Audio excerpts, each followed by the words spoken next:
Que o Senhor Jesus, o nosso Mestre de sempre, nos abençoe e nos guarde em sua paz. Para nós, a mensagem da noite,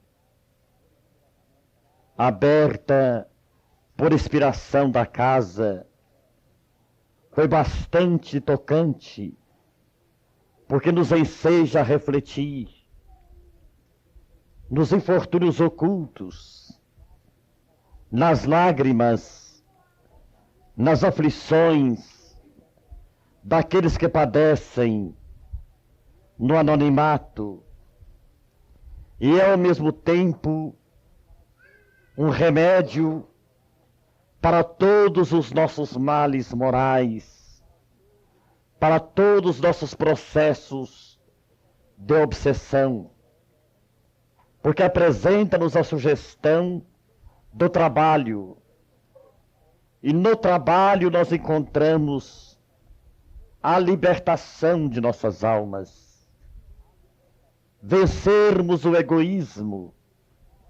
sensibilizarmos-nos com a penúria humana, com os irmãos carentes, carentes não apenas do ponto de vista material, carentes, sobretudo, do ponto de vista espiritual, porque toda a humanidade é carente, ricos ou pobres, sábios ou ignorantes, todos os habitantes da terra trazem as suas necessidades espirituais. Alhures é alguém que não necessita do pão esmolado nas ruas, do agasalho que os proteja do frio, mas esmolam a palavra amiga de bom ânimo, um sorriso de fraternidade, suscetível de libertá-los da ideia fixa do suicídio, de livrá-los da desesperação, da alienação mental. Então todos, sem exceção, nós, os humanos, habitantes da terra, somos carentes do espírito e também do corpo.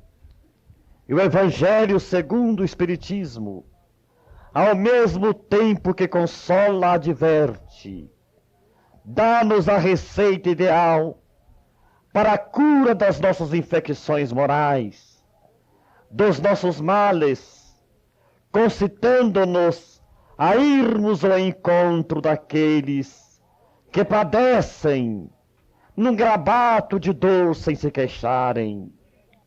Ao mesmo tempo, o Evangelho abre-nos os olhos da alma para o entendimento da problemática do ser. Quantas vezes somos levados a acreditar que a nossa dor seja maior que a dor do vizinho, que nós estamos carregando fardos excessivamente pesados para os nossos ombros. E no ápice do desespero, há quem diga: Deus se esqueceu de mim. As minhas preces não são ouvidas pela espiritualidade. Encontro-me sobrecarregado, sozinho, abandonado, dentro das provações. Não é verdade, meus irmãos? A suprema bondade do Pai alimenta os vermes nas reentrâncias abismais, com o mesmo amor e sabedoria com que mantens os sóis em suas gravitações no cosmos. Deus que sabe quantos fios de cabelo temos em nossa cabeça, Ele proverá todas as necessidades humanas e espirituais, desde que nós estejamos sintonizados com o bem. Só podemos encontrar o bem na sintonia do bem. Aqueles que desejam a presença dos bons espíritos em suas vidas devem, por sua vez, se tornar espíritos bons, porque semelhante atrai semelhante. Mas enquanto permanecermos na indiferença para com o próximo, para com a vida, para com os infortúnios ocultos, as aflições hão de pesar sobre nós, as doenças chegarão, as perturbações espirituais, porque o homem, não compreendendo a lei de amor e não aderindo a esse amor divino, por vontade e espontaneidade própria, ele o fará constrangido pelo sofrimento. Por isto é comum dizer, quem não chega pelo amor, chegará pela dor.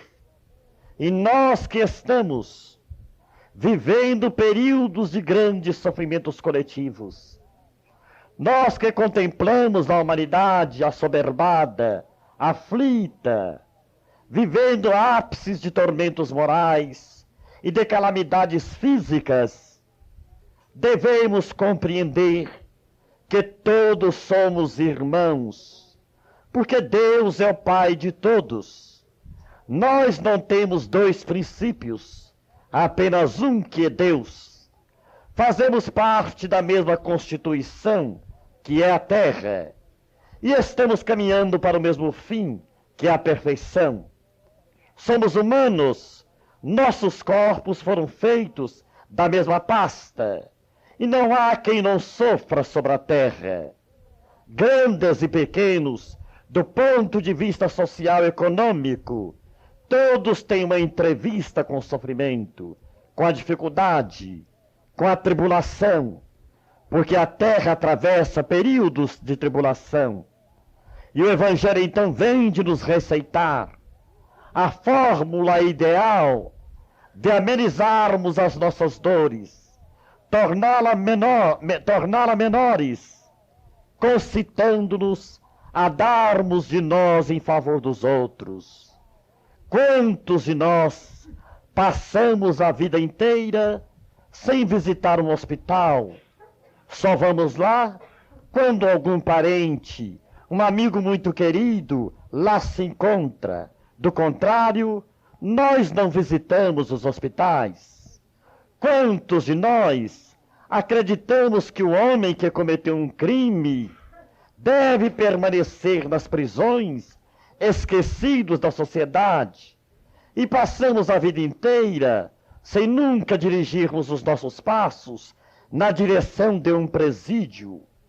Quantos de nós não visitamos as favelas, os sofrimentos ocultos, os grandes desgraçados da miséria humana, vivendo tão somente, pensando tão somente em nós mesmos, almas presas, ergastuladas no egoísmo, enceguecidas pela indiferença, caminhamos pelo mundo descuidados e displicentes, até que chega o momento culminante de encontrarmos com a verdade. Aquela verdade consoante Jesus, capaz de nos libertar da ignorância espiritual. Então o sofrimento chega e concita o homem a sair do seu comodismo e a movimentá-lo na direção do trabalho profícuo do bem. Através da caridade, nós encontramos a chave de luz que abre a porta do enigma, aonde todos nós nos encontramos submersos.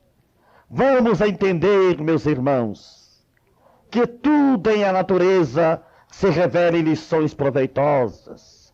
O sol brilhando para o mundo inteiro, o oxigênio, patrimônio comum de todos os seres viventes, a terra produzindo para todas as nações, as águas circulando para todos os territórios, a vida estuando a beleza e a bondade, o amor e a misericórdia do nosso Pai, de forma farta e substancial, para que a vida não pereça em nenhum lugar do orbe terrestre. Por que não assimilarmos as lições da natureza em nossa vida, compreendendo que nós todos somos partícipes desta evolução? A felicidade é troca, o amor é fusão. Ninguém pode ser feliz no egoísmo, no isolamento, vivendo apenas trancado dentro do quarto de sua casa, sem nunca ter caminhado na direção do próximo.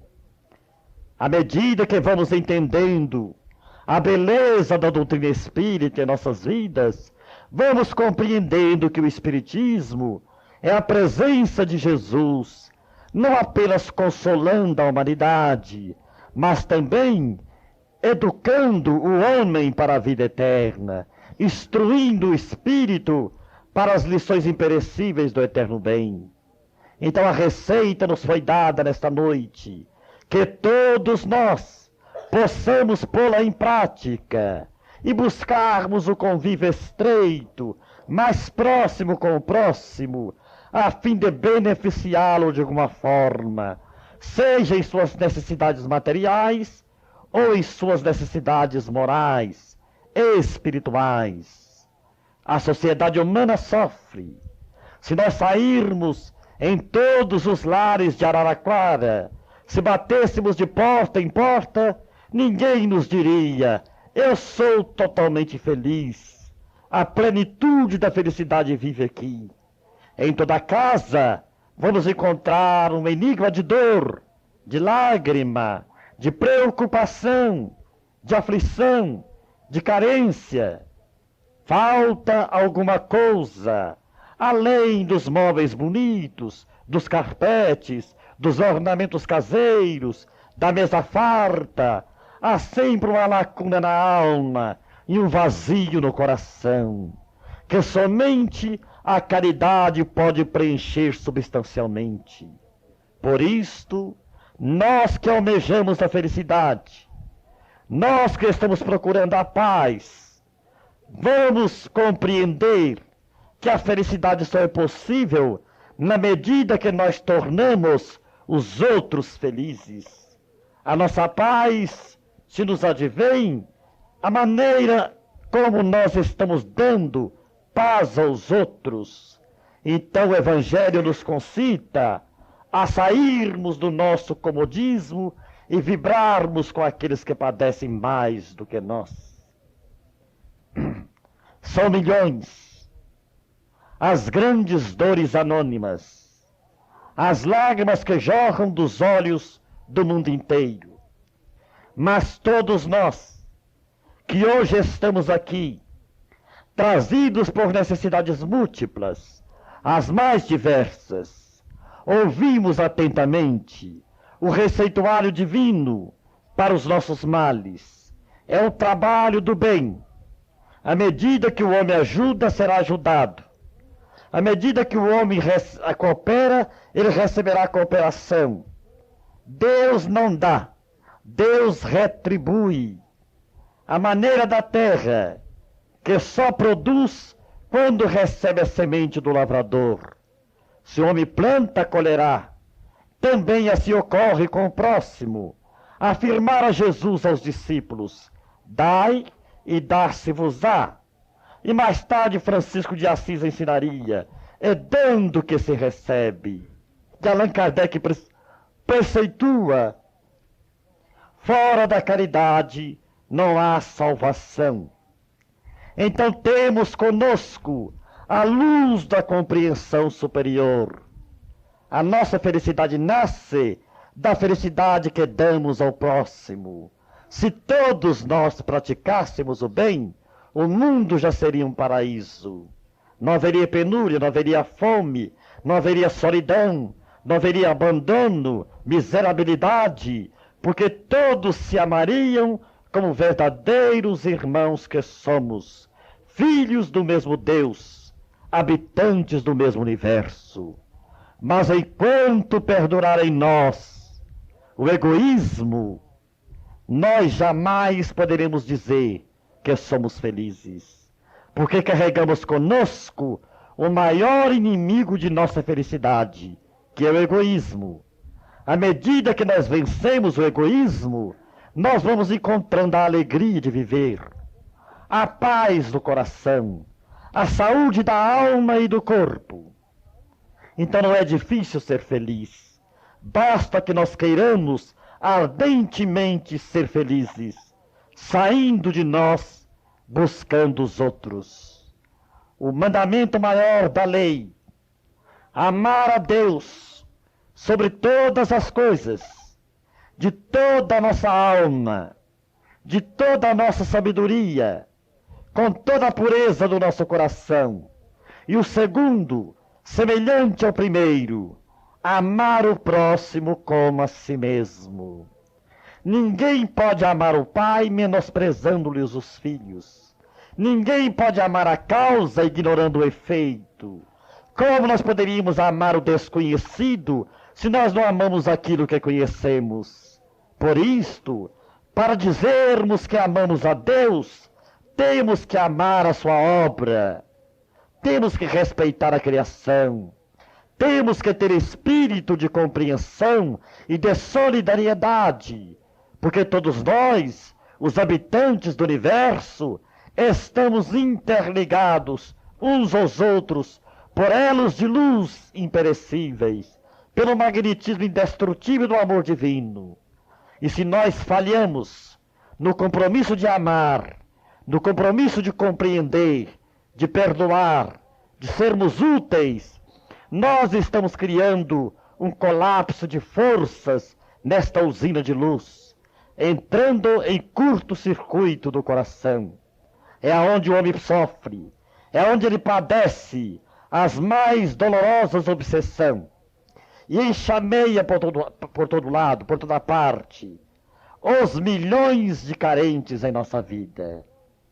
Evidentemente, meus irmãos, que isto não é apenas uma recomendação filosófica, não é apenas uma beleza literária do Evangelho, é uma argumentação científica em que o plano divino nos apresenta a solução para todos os nossos problemas sociais, humanos e espirituais.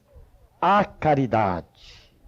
Ah, se todos nós compenetrássemos da importância do bem. Os espíritos são unânimes em afirmar que somente através da prática do bem o espírito continuará livre no mais além para prosseguir em direção a mundos superiores. Mas na ilusão da matéria, condicionados aos 5 sentidos da matéria, nós nos perdemos no labirinto das nossas preocupações excessivamente materiais ou materialistas e olvidamos o imperativo da nossa autoevangelização. Deixamos o Cristo para depois. Em primeiro lugar, está as nossas preocupações materiais, a sede de mais posse, a fome de mais dinheiro, de mais gozo, de mais prazeres. Depois que estamos alquebrados, cansados, desiludidos, doentes, obsediados, então nos voltamos para Deus. Ainda somos aqueles filhos que queremos bajular o Pai. Nas horas da necessidade, cantamos hinos de louvores, mas na hora de trabalharmos, todos cruzamos os braços. Então Deus, que pune o egoísmo, não dá nenhuma recompensa àqueles que vivem apenas em função do seu próprio egocentrismo. Chico Xavier, o apóstolo da Era Nova, certa vez nos disse em Uberaba: meu filho, fora da caridade, tudo neste mundo é ilusão. Tudo neste mundo é ilusão. Só a caridade dá sentido à vida. Porque nós olhamos a terra e nos acreditamos que vamos permanecer aqui eternamente. E nós estamos vivendo aqui minutos breves. 80 anos de vida material corresponde na eternidade a 80 minutos de existência. E nós nos valemos do período reencarnatório apenas para vivermos segundo as necessidades materiais, pouco nos preocupando com as necessidades espirituais. Então o Evangelho abre-nos os olhos da alma e mostra-nos os grandes infortúnios da vida. Talvez nem estaríamos sofrendo mais, nem estaríamos chorando mais.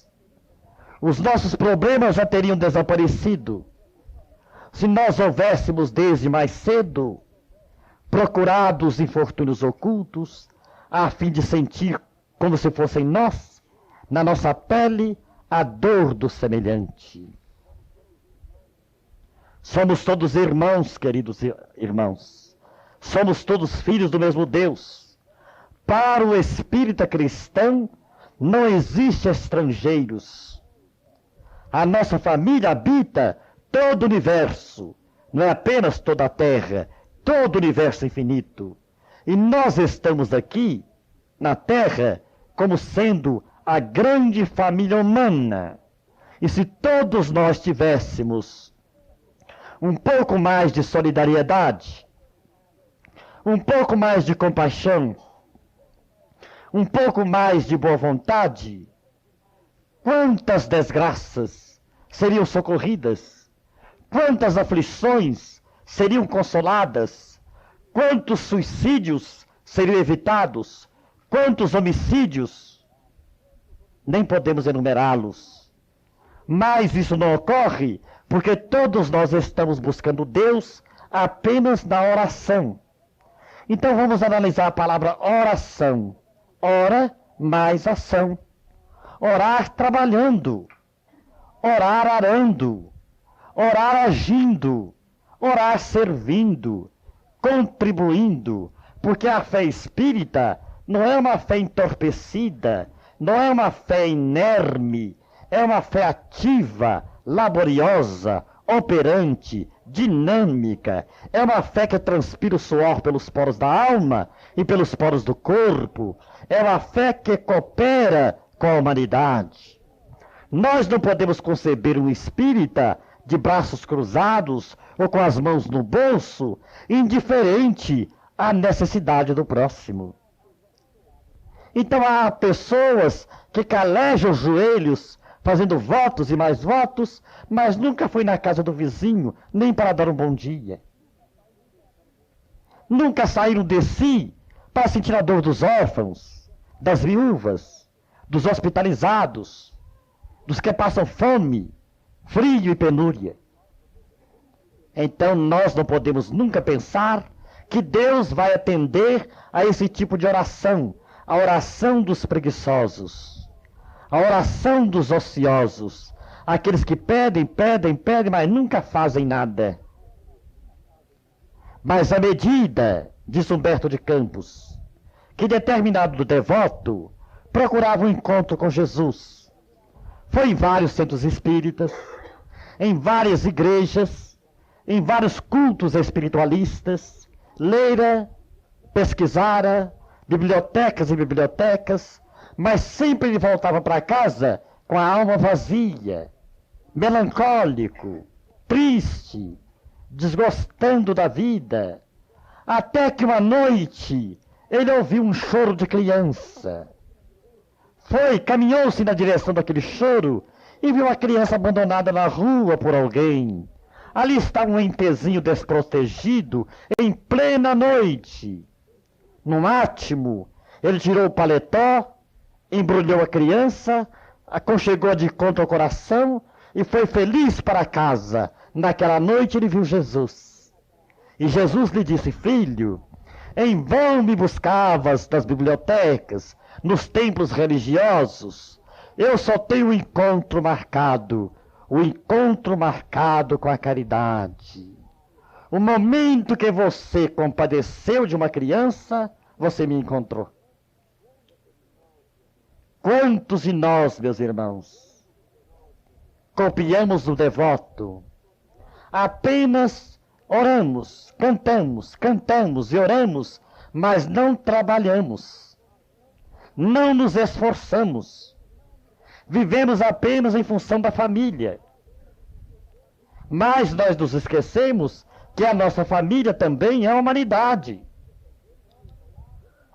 Então eis aí a grande lição do Evangelho, concitando a todos nós a prática da excelência do bem, irmos ao encontro do infortúnio oculto. Mas o industrial, o milionário, é também um infortunado.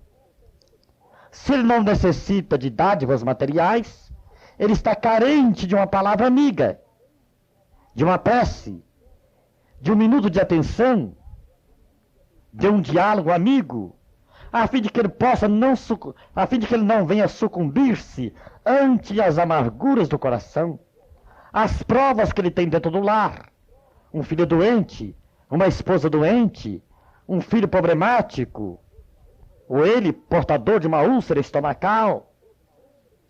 Então todos nós temos as nossas necessidades. Nós vamos a Uberaba, visitamos o Chico. E o Chico é um modelo para todos nós. Qual foi o dia que o Chico deixou de assistir os necessitados, de atender aos sofredores?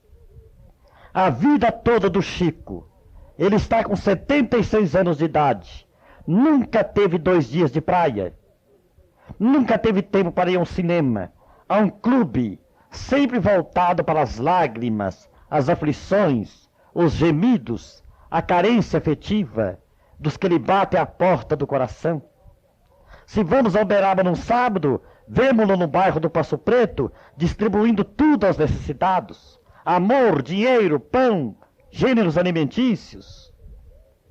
É o Evangelho praticado. Não apenas o Evangelho escutado, ouvido, mas o Evangelho assimilado, o Evangelho colocado em prática. Por isto nos afirma Humberto de Campos, que muito acima do espiritismo prático, nós temos necessidade do espiritismo praticado. Porque do contrário, nós vamos ficar como cheque sem fundo. Damos uma quantia em dinheiro, mas vai ao banco e ninguém tira nada porque não tem fundo. E às vezes nós ficamos diante da providência como cheques sem fundos. Não tem depósito. E qual é o depósito do espírita? É a caridade. É o amor do próximo. É o perdão para o próximo. É a compreensão para o próximo. É a nossa doação ao próximo. Então eis aí o segredo da nossa felicidade. A ciência é de Deus, mas ela não resolve os problemas do mundo. A filosofia interroga, mas a filosofia, descortinando os problemas do ser, não traz a nós a felicidade. A felicidade nasce do amor, da caridade, exercitada com o próximo. E Jesus foi na terra a própria encarnação da bondade. O protótipo do amor. Amor ao ponto de dar a si mesmo numa cruz. Depois de dar tudo de si, deu a si mesmo. Assim, amados companheiros, nós também somos chamados a darmos o máximo de nós em favor dos que mais padecem. Quantos de nós achamos que a nossa dor é maior, que a nossa aflição é mais dolorosa? Mas se nós sairmos na direção dos outros, veremos que a nossa dor é menor. A dor maior está sempre com o vizinho. Sempre falamos dele. Ele reside numa cidade de Goiânia, no estado de Goiás. Seu nome é João Martins. Certa vez, após um programa de televisão, fomos procurados por uma senhora. Ela desejava falar conosco na intimidade, para pedir preces em favor do seu irmão. E nós lhe perguntamos na ocasião se ele era um candidato a vestibular, se tratava de um estudante. Ela nos respondeu: não é um estudante dos bancos escolares, mas é um estudante dentro da vida. O meu irmão está há 50 anos na cama, paralítico, surdo, mudo e cego. Quando ela me disse que ele era paralítico, surdo, que a reencarnação é a lei, que o bem é importante, e esse meu irmão, que não pode pedir um copo d'água, não pode dizer aonde está doendo no corpo, não pode mexer com o dedo, não pode ouvir um som, uma música, nem ver os olhos de sua mãe, a beleza de uma flor, hermeticamente fechado num corpo sem abertura. Então eu pensei e refleti. Eu nunca pensei que era tão feliz. Mas em Goiânia eu descobri a minha felicidade. João Martins não pode dizer: o pé está doendo, o leite está quente, vira o travesseiro, liga ao rádio. Quem é você? Me leia uma página, abra minha janela. Não pode ver uma manhã de luz de primavera. E ele é filho de Deus, como todos nós o somos. Então viajamos para Itiotaba, mais rico do que quando saímos de lá, porque nós fomos pensando: meu Deus, eu ainda disponho da audição e da voz. E o meu irmão João Martins, meu Deus, não vê, não ouve, não fala e não anda. Quem é que está aqui hoje na condição de João Martins? Todos nós estamos muito bem, embora nós saibamos que todos nós temos problemas. Quem não os tem? Se o próprio corpo é um problema para o espírito, porque a situação natural do espírito é a sua normalidade de espírito livre da matéria. Só de estarmos na matéria, estamos metidos em prisão. Agora, meus irmãos, quantos de nós estamos em situações quase privilegiadas diante de milhões de irmãos nossos em situações como a de João Martins? Então vamos compreender a necessidade de irmos ao encontro da miséria humana, da carência humana, e a nossa felicidade brilhará como o sol em nós. E não duvidemos, meus irmãos, a felicidade, diz Emmanuel, é o fruto que se colhe da felicidade que se semeia. À medida que semeamos a felicidade, ela virá ao nosso encontro. É uma troca, é uma permuta, é uma recíproca. É dando que se recebe. É o que nós aprendemos no Centro Espírita. É o que nós aprendemos nos Evangelhos, com os bons espíritos. Então a nossa dor diminuirá, a nossa aflição diminuirá, se nós tivermos a coragem de irmos ao encontro dos infelizes. Assim, todos nós seremos um dia mais felizes do que somos hoje, se nós tivermos a coragem de darmos um passo além dos nossos interesses, além das nossas preocupações. O homem diz que não tem tempo para visitar um hospital, não tem tempo para visitar um pobre sofredor, mas ele tem tempo de viajar 1000 léguas para comprar um boi de raça. Porque isso interessa para o bolso dele.